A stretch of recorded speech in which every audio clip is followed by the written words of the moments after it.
નમસ્કાર મિત્રો, મારી યુટ્યુબ ચેનલમાં તમારું હાર્દિક સ્વાગત છે. આજે આપણે વાત કરવાના છીએ મયુર રાજા અને મણિમાળા સાથે બનેલી એક અનોખી અને અદ્ભુત ઘટના. એક હતો રાજા અને એક હતી રાણી. એને બે નાના દીકરા હતા. થોડા વખત પછી એને એક રૂપાળી કુંવરી અવતરી. દેશના મોટા મોટા માણસોને અને બધી પરીઓને બોલાવી રાજા રાણીએ કુંવરીનું નામ પાડ્યું મણિમાળા. બધા જવા લાગ્યા તે વખતે રાણીએ પરીઓને પૂછ્યું કે મારી દીકરીનું નસીબ કેવું છે.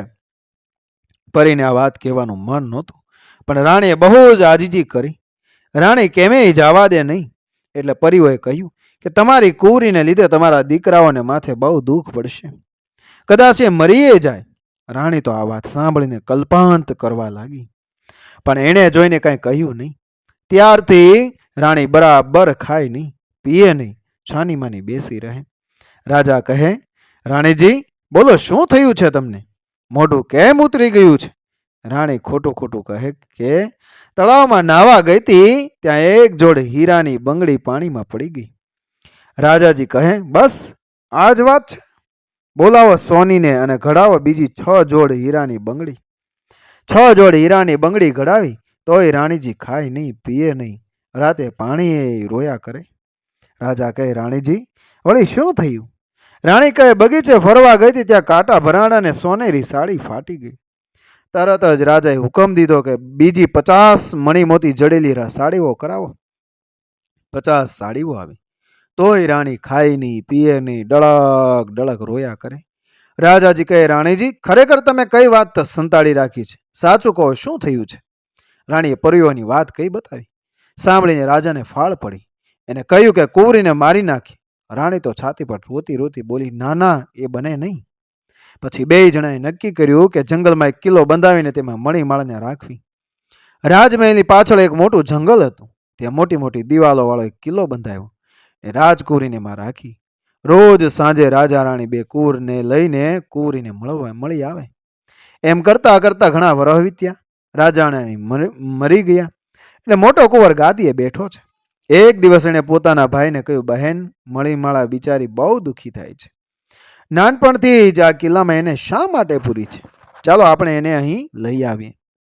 એમ કહીને બંને જણા બહેનને તેડવા ચાલ્યા. મણિમાળાનો આનંદ તો ક્યાંય માય નહીં. એને ભાઈઓ ઉપર ઘણું ઘણું હેતવ છૂટ્યું. પછી ત્રણેય જણા વનમાંથી રાજધાની તરફ ચાલી નીકળ્યા. રસ્તામાં કેટલા કેટલા ફળ ફૂલના ઝાડ ને કેવા રૂપાળા પંખી નજરે પડ્યા. મણિમાળાએ તો એવા પંખી કોઈ દિવસ જોયેલા નહીં. જોઈ જોઈને મણિમાળા હસતી જ જાય ને પૂછતી જાય કે આ શું છે? આનું નામ શું? પોતાની ધોળી બિલાડીને પણ સાથે જ તેડી લાવી છે. એક ઠેકાણે એને જોયું તો મોર કળા કરીને નાચી રહ્યો છે. એના સુંદર પીછા સૂરજના તેજમાં ચળક ચળક થયા છે. મણિમાળા તો થંભીને ઊભી રહી. પછી બોલી, ઓહ, કેવું રૂપાળું પ્રાણી! આ શું કહેવાય? ભાઈઓ કહે, એ એક જાતનું પંખી, એનું નામ મયુર. તરત જ મણિમાળાએ હઠ લીધી કે આ મયુર બહુ સુંદર. હું પરણું તો એ મયુરોના જ રાજાને. બીજા બધા મારા ભાઈ બાપ. એના ભાઈઓ કહે, અરે બહેન, ગાંડીના જેવી વાત કાં કરે? માનવી તે વળી પંખીની સાથે પરણે ખરા? મયુરને તો વળી રાજા હોય, અને હોય તો પણ અમે એને ક્યાં ગોતવા જઈએ? મણિમાળા તો એક જ વાત કહે કે પરણું તો એ પંખીના રાજાને જ પરણું. ભાઈઓએ નક્કી કર્યું કે ચાલો ત્યારે મયુર રાજાને ગોતીએ. અને બહેનને કહે કે બહેન, અમે જાશું મયુર રાજાને ગોતવા, તો અહીં રહીને રાજપાટ સંભાળીએ. પછી દેશના એક બહુ જ હોશિયાર ચિતારાની પાસે પોતાની બહેનની છબી ચિતરાવી. છબી એવી તો બની કે જાણે મણિમાળા પોતે જ બેઠી હોય ને. હમણાં જાણે એ આંખનો પલકારો મારશે ને એના હોઠ ફોફડશે. છબી લઈને બંને ભાઈઓ મોરને દેશ જવા નીકળ્યા. પણ ક્યાં આવ્યો હશે મોરનો દેશ? કોને ખબર?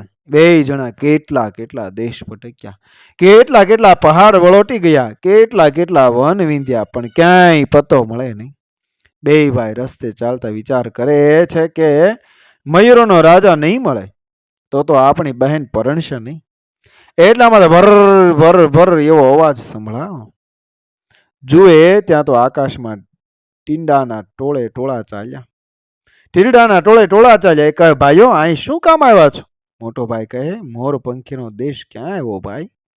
ટીડ કહે, ચાલો તમને દેશમાં લઈ જઈએ, પણ એ તો બહુ જ આગે છે, તમારેથી પહોંચાશે? બેય ભાઈઓ પોતાની બધી વાત કરી.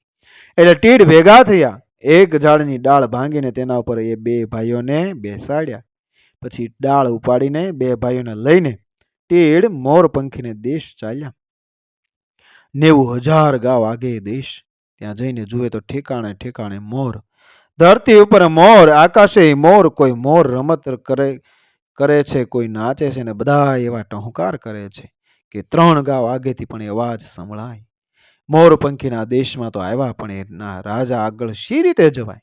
તીડ બોલ્યા કે ચાલો તમને રાજા પાસે લઈ જઈએ. રાજ દરબારમાં જઈને જુએ ત્યાં તો બરાબર માનવી જેવા માનવી જ બેઠેલા. એ માણસોનો પોશાક મોર પીછાનો બનાવેલો, દેખાવ બહુ રૂપાળો. બધા એની અંદર વધુમાં વધુ સ્વરૂપવાન રાજા. રાજા સોનેરી મોર પર બેઠેલા, એને માથે મોરપીંછનો મુંગટ ઝળહળી રહ્યો છે. નાનો રાજકુંવર રાજાને નમસ્કાર કરીને બોલ્યો, અમે આપને એક ચીજ બતાવવા આવ્યા છીએ. એમ કહીને પોતાની બહેન મણીમાળાની છબી રાજાની આગળ ધરી. છબી જોઈને મયુર રાજા એટલા ખુશી થયા કે એ તો બોલવા માંડ્યા કે કેવું સુંદર, વાહ કેવું સુંદર. માનવીને શું આટલું બધું રૂપ હોય? મણીમાળાના ભાઈ કહે, આ અમારી પોતાની બહેનની જ છબી.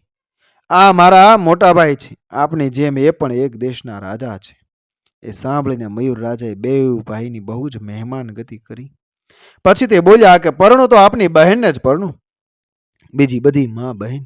પણ યાદ રાખો કે જો તમારી બહેનનું રૂપ બરાબર આ છબી જેવું નહીં હોય તો હું તમને મારી નાખીશ.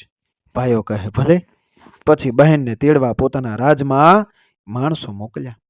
3 દરિયા વળોટીને મયુર દેશના માણસો એ મણીમાળાને દેશ પહોંચ્યા.